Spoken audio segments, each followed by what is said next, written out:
decided to buy a tiny house when we found ourselves all kind of in the same area of the house. I mean, really the same couple of square feet, all four of us. And I said to my husband, I really think we might be able to live in a smaller space. Maybe we could go tiny. I know that people coming in have to downsize.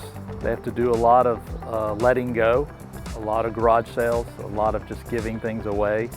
And that's a process. I think that's something that is not easy for everybody to do. What goes and what stays? What's most important? Some of that is practical. Some of it is more personal. For example, Marcelo plays the drums. I play the piano. There's no room in our tiny home for drums or a piano, at least of what we've had. As we're just getting ready to start moving in with just what has to come here first. The rest of it, we're just going to kind of take it as it comes. They want to live intentionally. They want to live with less things, and they want to focus more on their family, and they want to travel. A lot of our folks do spend a lot of time traveling, and this affords them the opportunity to do that.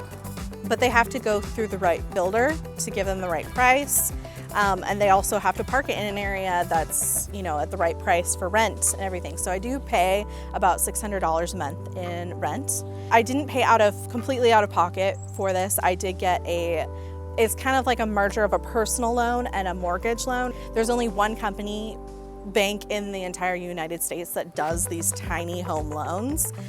So really, if you want kind of a mortgage style, they're really the only game in town, called Liberty in Utah. And so if you don't go through them, you have to get a personal loan, which has higher interest rates, and also the payback is like 3 or 5 years, maybe 10 years if you can get it. So that's the other thing. So you don't have to pay completely out of pocket for them, but sometimes it's finding the financing that can be a little tricky. When you go tiny, it's not about moving your life and making it work in your tiny house. You really need to move into your tiny house and then learn how to live. So I would say for someone that's considering trying out tiny home life or thinking that might be part of their future plans, the first thing that we would recommend would be to just try one out. So there are Airbnbs and VRBOs around DFW area that can be rented, and you can see just what it feels like to be in one. When you're looking at buying a tiny house, have a plan where to put it, because once you pull that trigger and you're building a house or you've bought a house and don't have a plan after that, it can be really hard to find a spot. There's lots of red tape within the cities. A lot of cities don't allow tiny houses, so you're ending up, traveling or commuting really far to work, living out in, beautiful areas but far away. Because I don't pay property taxes, my landlord does. He pays, so that's why I pay him rent. But the tax that I pay is actually a sales tax at the very beginning, and I think that's what most people don't understand. It's one thing I didn't get until I was given the final bill. Is that with the price that they give you, that they quote out, doesn't include tax.